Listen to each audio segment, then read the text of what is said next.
അന്നും ഇന്നും ആ വാക്കിന് ഒരു മാറ്റം വന്നിട്ടില്ല, ആ പ്രവൃത്തിക്കും മാറ്റം വന്നിട്ടില്ല. ഒരുപാട് സന്തോഷം. സുഹൃത്തുക്കളെ, ഇന്ന് വയനാട്ടിലേക്ക് നമ്മുടെ സഖാവ് പിണറായി വിജയൻ, നമ്മുടെ പ്രതിപക്ഷ നേതാവ് പോയിരുന്നു. വയനാട്ടിലേക്ക് പോയത് എന്തിനാണെന്ന് നിങ്ങൾക്ക് എല്ലാവർക്കും അറിയാം. ആ ദുരന്തവുമായി ബന്ധപ്പെട്ടാണ് പോയത്. അവിടെ പോയിട്ട് നേരെ പിന്നീട് അദ്ദേഹം പോയത് അദ്ദേഹത്തിന്റെ ഒരു വിഷണറിയാണ് അല്ലെ, നമുക്ക് എല്ലാവർക്കും അറിയാം. അദ്ദേഹത്തിന്റെ ഒക്കെ സ്വപ്നത്തിൽ, അല്ലെങ്കിൽ ഇടതുപക്ഷക്കാരുടെ സ്വപ്നത്തിൽ വരുന്ന ഒരു ഗംഭീരമായിട്ടുള്ള ഒരു ഭവന സമുച്ചയമുണ്ട് വയനാട്. അവിടേക്ക് ആ ഒരു ടൗൺഷിപ്പിലേക്കാണ് പിന്നീട് പിണറായി വിജയൻ പോയത്. പോവുക എന്ന് വെച്ച് കഴിഞ്ഞാൽ അവിടെ 3 കുട്ടികളെ നഷ്ടപ്പെട്ട, അച്ഛനെയും അമ്മയും 3 കുഞ്ഞുങ്ങളെയും നഷ്ടപ്പെട്ട ദമ്പതിമാരുണ്ട്. അവരെ കാണാൻ വേണ്ടിയിട്ടാണ് സഖാവ് പിണറായി വിജയൻ പോയത്. ഇനി നിങ്ങൾ കേൾക്കേണ്ടത് ആ അച്ഛനും അമ്മയും എന്താണ് സഖാവ് പിണറായി വിജയനെ കുറിച്ച് പറയുന്നത് എന്ന് കേൾക്കാനാണ്. ഇതൊന്ന് കേട്ടോക്കി നിങ്ങൾ. സ്റ്റഡി റൂം എന്ന് പറഞ്ഞാൽ അത് പഠനമുറിയെന്നായിരുന്നു. അപ്പൊ അത് നമുക്ക് പഠിക്കാനോ അല്ലെങ്കിൽ ആരുമില്ലല്ലോ മക്കളെ. അപ്പോൾ പിന്നെ മക്കളെ റൂമും മക്കൾക്കായിട്ട് തന്നെ ഒന്ന് നല്ല രീതിയിൽ ഒന്ന് ക്രമീകരിച്ച് ഫോട്ടോസും കാര്യങ്ങളൊക്കെ വെച്ച് അത് കാണിച്ചു കൊടുത്ത് നന്നായിട്ടുണ്ട്, നന്നായിരിക്കട്ടെ, കൂടെ ഉണ്ട് എന്നുള്ളതാണ്. അത് അന്നും ഇന്നും ആ വാക്കിന് ഒരു മാറ്റം വന്നിട്ടില്ല, ആ പ്രവൃത്തിക്കും മാറ്റം വന്നിട്ടില്ല. എങ്ങനെയുണ്ട്?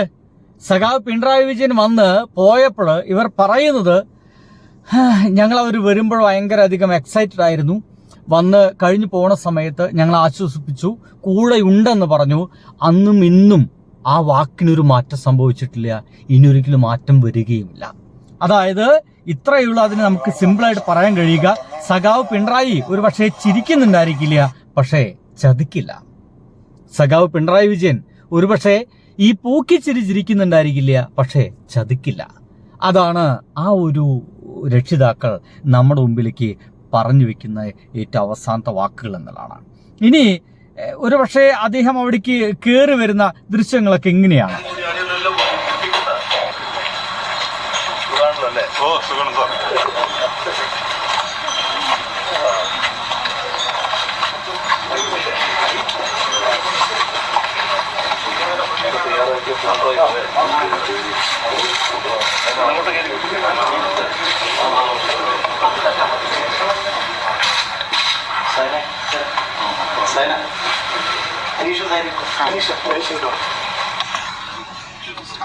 സത്യം പറഞ്ഞു കഴിഞ്ഞാല് ഞാൻ പലപ്പോഴും ആ ഒരു വീട്ടുകാരെ പറ്റി അത്ഭുതത്തോടു കൂടി മാത്രമേ ഓർക്കാറുള്ളൂ കേട്ടോ. കാരണം 3 കുഞ്ഞുങ്ങൾ നഷ്ടപ്പെട്ട അവരെ ആ ഓർമ്മകൾ കൊണ്ട് മാത്രമാണ് ഇനി അങ്ങോട്ടുള്ള ജീവിതം, വേറെ ഒന്നുമില്ല. ആ ഓർമ്മകൾ മാത്രമാണ്. അവർക്ക് വേണ്ടി മുറി ഒരുക്കിയിരിക്കുന്നു. അത്ര കാലമായിട്ട് അവരുള്ള ഫോട്ടോസും കളിപ്പാട്ടങ്ങളെല്ലാം വെച്ച് നിറച്ചൊരു മുറി അവരേത് മാത്രമാക്കി മാറ്റിവെക്കുക എന്നൊക്കെ പറയുന്നത് അതൊരു ഭയങ്കര ടച്ചിങ് ആണ്. നമുക്ക് പറയുമ്പോഴും അത് ചിലപ്പോൾ പറഞ്ഞ് അവസാനിപ്പിക്കാൻ എനിക്ക് തന്നെ കഴിഞ്ഞെന്നൊന്നും വരില്ല. ഞാൻ അതിലേക്ക് കടക്കുന്നില്ല. എന്തായാലും ഇവർ പറയുന്ന വാക്കുകൾ നിങ്ങൾ ശ്രദ്ധിക്കണം. ഭാര്യ പറഞ്ഞ ചിലപ്പോൾ വരുമോ ഒരു സംശയം വരുമോ, ഞാൻ റഫീഖ് വിളിച്ച് എന്തായാലും വരും, എത്തും, ആളുവിടെ എത്തുന്ന ഞാൻ പറഞ്ഞു തീരണതിന് മുമ്പ് ആളുവിടെ എത്തി. അതിലുള്ള ആകെ ഷോക്കായിപ്പോയി, പ്രതീക്ഷിക്കാതെ. ഞങ്ങൾ അന്ന് അവിടെ പോയപ്പോഴും അതേപോലെ ഇവരെ കണ്ടപ്പോൾ നമ്മൾ ആദ്യമായിട്ട് കാണും, കണ്ട മുഖമൊന്നല്ല, അത്രയും നിഷ്കളങ്കനായ ഒരാളാണ്. അപ്പൊ അതുകൊണ്ട് വീണ്ടും നമ്മളെ മക്കളടുത്തേക്ക് വരണം. എങ്ങനെയുണ്ട്? നിങ്ങൾ ഈ കാണുന്ന മുഖമൊന്നല്ല, അത്രയേറെ നിഷ്കളങ്കനായിട്ടുള്ള ഒരാളാണ്. പിണറായി വിജയനെ കുറിച്ചിട്ട് സാധാരണക്കാരായിട്ടുള്ള വയനാട്ടുകാരായിട്ടുള്ള അവർ പറയുന്ന വാക്കുകളാണ്. അവർ പാർട്ടിക്കാരൊന്നുമല്ല, അവർ CPM-കാരോ മറ്റൊന്നുമല്ല. ഈ ദുരന്തത്തിൽ പെട്ടുപോയ പാവങ്ങളാണ്. 3 കുഞ്ഞുങ്ങളാണ് ആ ദുരന്തത്തിന്റെ ഭാഗമായിട്ട് അവർക്ക് നഷ്ടപ്പെട്ടത്. അന്ന് മുതൽ ഇവരോടൊപ്പം നമ്മുടെ ഗവൺമെന്റ് ഉണ്ടായിരുന്നു എന്നുള്ളതാണ്. ഒരുപക്ഷെ നിങ്ങളൊന്ന് ചിന്തിച്ചു നോക്കി, ഒന്ന് മാറി ചിന്തിച്ചു നോക്കൂ. ഇങ്ങനെ പൊളി വിളിച്ചു പറയുന്ന, ഓരോ ദിവസവും നുണകൾ മാത്രം പറയുന്ന VD സതീശമേനോൻ പോലെയുള്ള ഒരു മനുഷ്യനായിരുന്നു അന്ന് നമ്മളെ ഭരിച്ചിരുന്നുവെങ്കിൽ ആ നാട്ടുകാർക്ക് അങ്ങനത്തെ ഒരു വീട് കിട്ടുമോ? അവർക്കിങ്ങനെ ചേർത്ത് പിടിക്കാൻ ഒരു കരങ്ങളുണ്ടായിരിക്കുമോ? ഒക്കെ ചെയ്തു തരാന്ന് പറയും, എന്നിട്ട് തൊട്ടപ്പുറത്ത് നോക്കിയിട്ട് ഒരു കാരണവശാലും കൊടുക്കൂലെന്ന് പറയും. അതാണ് അവരുടെ രീതി. ഏറ്റവും സിമ്പിളായിട്ട് നമുക്ക് മനസ്സിലാക്കാൻ കഴിയുന്നത്, ഇവർക്കിപ്പോൾ ഒരു വീട് കിട്ടിയിട്ടുണ്ട്. അത് പിണറായി വിജയൻ എന്ന് പറയുന്ന ആ ഒരു മനുഷ്യൻ, LDF എന്ന് പറയുന്ന ആ ഗവൺമെന്റ് ഉള്ളത് കൊണ്ട് മാത്രം കിട്ടിയതാണ്. അങ്ങനത്തെ ഒരു ഗവൺമെന്റ് ഉള്ളത് കൊണ്ട് മാത്രം കിട്ടിയതാണ്. ഒരു സംശയവും ഉണ്ടാവില്ല. സംശയമുള്ളമാരൊന്ന് കമന്റ് അടിക്കും. ഞാൻ അങ്ങനെ തന്നെ പറയുന്നു. കാരണം ഒരൊറ്റ സിമ്പിൾ എക്സാമ്പിളാണ്. 100 പേർക്ക് വീട് വെച്ചു കൊടുക്കാന്ന് പറഞ്ഞിട്ട് ആ പറമ്പിൽ ഒരു കിണറിന്റെ പകുതി മാത്രം നിർത്തിവെച്ചിരിക്കുകയാണ്. ഇതുവരെയായിട്ട് 150ഓളം ദിവസമാവുന്നു, ഇതുവരെയായിട്ടും ഒരു വർക്ക് പോലും തുടങ്ങിയിട്ടില്ല. ഇപ്പോഴത്തെ 15 വീടാണത്രേ ഇനി അവിടെ നിർമ്മിക്കാൻ പോകുന്നത്. ബാക്കി 100 വീട് എവിടെ? ബാക്കിയുള്ള വീടുകളെല്ലാം ഇവന്മാർ എവിടെ കൊണ്ടുപോയിട്ട് നിർമ്മിക്കാൻ പോകുന്നു എന്നുള്ളതാണ്.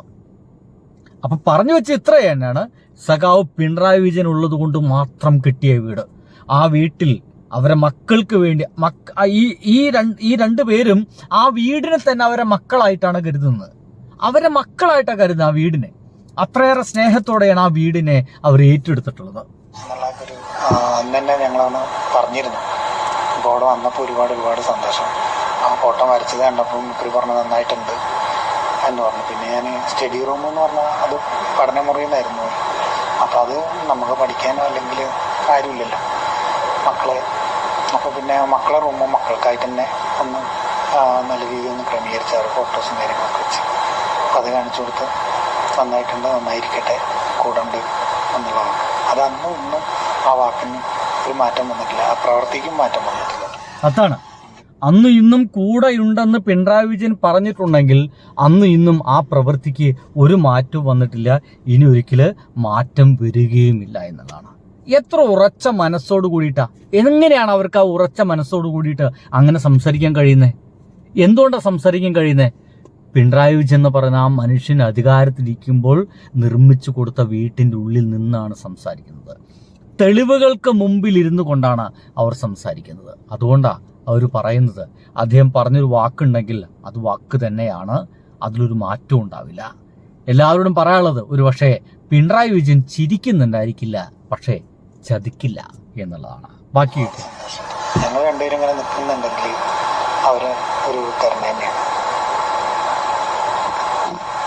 സന്തോഷം. പ്രതീക്ഷിച്ചില്ല ഞാൻ വരുമെന്നുള്ളത്. ചേട്ടൻ പറഞ്ഞപ്പോൾ വരില്ലായിരിക്കും, പക്ഷെ ഞെട്ടിപ്പോയി. എന്തായാലും ഞങ്ങൾ രണ്ടുപേരും ഇങ്ങനെ നിൽക്കുന്നുണ്ടെങ്കിൽ അത് ആ മനുഷ്യന്റെ കരുണയാണെന്ന് പറഞ്ഞിട്ടാണ് അവരുടെ ആ വർത്തമാനം അവസാനിപ്പിക്കുന്നത്. ഇതൊക്കെ പോരെടോ ഒരു മനുഷ്യന്, താൻ ഒരു ഈ ഭൂമിയിൽ ജീവിച്ചു എന്നൊക്കെ. ബൈ.